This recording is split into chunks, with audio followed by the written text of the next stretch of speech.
வணக்கம் அன்பு நண்பர்களே, அவசிய செய்திகளின் இன்றைய செய்தி தொகுப்பை உங்களுக்கு வழங்குவது உங்கள் அன்பிற்குரிய தொகுப்பாளினி நான் ஜனனி கணேசன். இன்றைய முக்கிய செய்திகளின் தொகுப்பை பார்க்கலாம்.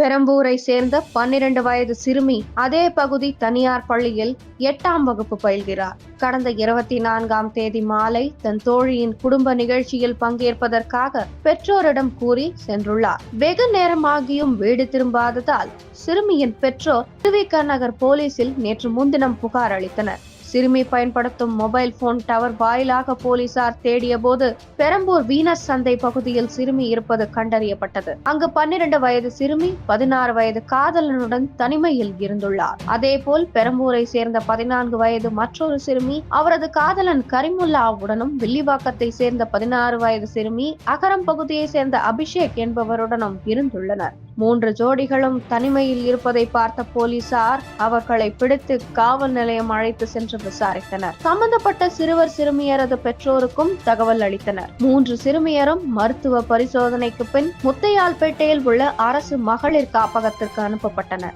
அங்கு குழந்தைகள் நல அலுவலர்கள் வாயிலாக கவுன்சிலிங் தரப்படுகிறது. போக்சோ பிரிவில் வழக்கு பதிந்து சிறுவன் உட்பட 3 பேரை போலீசார் கைது செய்தனர்.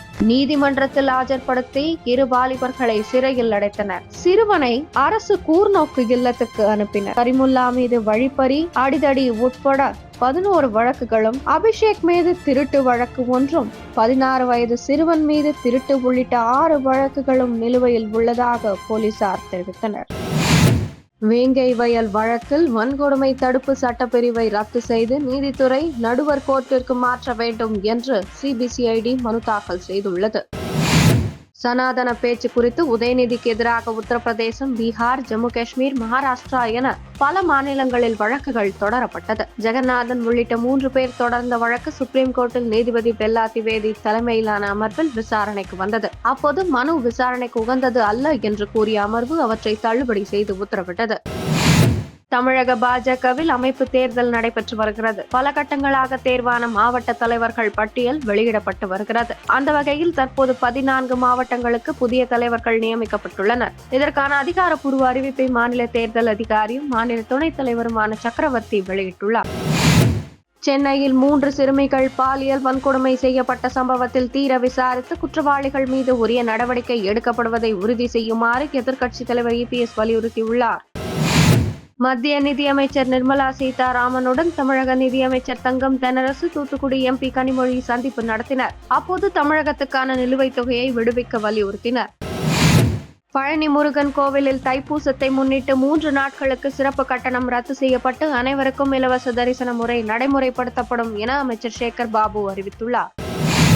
2021ஆம் ஆண்டு சட்டசபை தேர்தலில் போட்டியிட்ட இபிஎஸ் தனது வேட்புமனுவில் பல்வேறு தகவலை மறைத்ததாக தேனியை சேர்ந்த மிலானி என்பவர் சேலம் கோர்ட்டில் தொடர்ந்த வழக்கை விசாரித்த நீதிபதி முகாந்திரம் இருந்தால் வழக்கு தொடரலாம் என்று உத்தரவிட்டார். இந்த உத்தரவை எதிர்த்து இபிஎஸ் தரப்பு சென்னை ஹைகோர்ட்டில் தாக்கல் செய்த மேல்முறையீட்டு மனுவும் தள்ளுபடி செய்யப்பட்டது. சென்னை ஹைகோர்ட்டின் தீர்ப்பை ரத்து செய்ய கோரி இபிஎஸ் தரப்பு சுப்ரீம் கோர்ட்டில் மேல்முறையீடு செய்தது. இந்த மனுவை விசாரித்த சுப்ரீம் கோர்ட் நீதிபதிகள் இபிஎஸ் மீதான மேல் நடவடிக்கைக்கு தடை விதித்து உத்தரவிட்டனர். மேலும் இது தொடர்பாக எதிர்தரப்புக்கு நோட்டீஸ் அனுப்ப உத்தரவிட்டு 4 வாரங்களில் பதிலளிக்க ஆணையம் பிறப்பிக்கப்பட்டது. பொது இடங்களில் உள்ள அனைத்து கட்சிகளின் கொடி கம்பங்களை 12 வாரங்களில் அகற்ற வேண்டும் என ஹைகோர்ட் மதுரை கிளை உத்தரவிட்டுள்ளது. மதுரை விளாங்குடி பழங்கானத்தம் ரவுண்டானா அருகே அதிமுக கொடி கம்பம் நட அனுமதி கோரி ஹைகோர்ட் மதுரை கிளையில் வழக்கு தொடரப்பட்டது. இந்த வழக்கு நேற்று விசாரணைக்கு வந்தது. அப்போது பேசிய நீதிபதிகள், பட்டா நிலத்தில் கொடி கம்பங்களை நிறுவலாம், அதற்குரிய விதிமுறைகளை அரசு வகுக்க வேண்டும். பொது இடங்களில் உள்ள அனைத்து கட்சிகளின் கொடி கம்பங்களை 12 வாரங்களில் அகற்ற வேண்டும். தவறினால் அரசே அகற்றிவிட்டு அதற்குரிய செலவு தொகையை சம்பந்தப்பட்டவர்களிடம் வசூலிக்க வேண்டும். இவ்வாறு நீதிபதிகள் உத்தரவிட்டனர். இதையடுத்து கொடி கம்பம் நட அனுமதி கோரி தொடரப்பட்ட வழக்கு தள்ளுபடி செய்யப்பட்டது.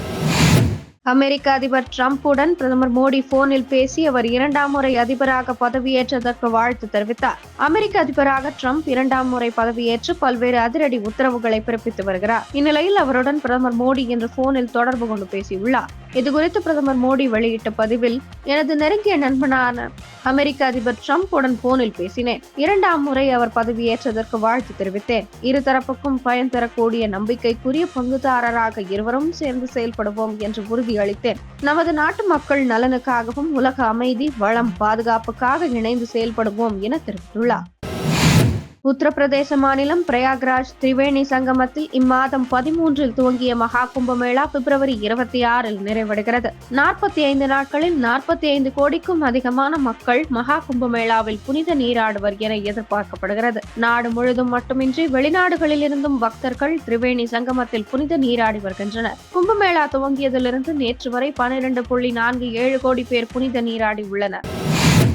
ஜோஹோ தொழில்நுட்ப நிறுவனத்தின் தலைமை செயலதிகாரி ஸ்ரீதர் வேம்பு தனது பொறுப்பிலிருந்து விலகுவதாக அறிவித்ததுடன், AI தலை தூக்கியுள்ள இந்நேரத்தில் நிறுவனத்தின் தலைமை விஞ்ஞானியாக தாம் அயராது உழைத்து பணிபுரிய போவதாகவும், மேலும் இன்று புதிய அத்தியாயம் தொடங்குகிறது என்றும் தெரிவித்துள்ளார். இத்துடன் இன்றைய முக்கிய செய்திகள் நிறைவடைந்தன. மேலும் பல முக்கிய செய்திகளுடன் நாளை காலை 8 மணிக்கு உங்களை சந்திக்கிறேன். மறக்காமல் சேனலை சப்ஸ்கிரைப் செய்வதுடன் அனைவருடனும் பகிருங்கள். நன்றி, வணக்கம். जय हिंद।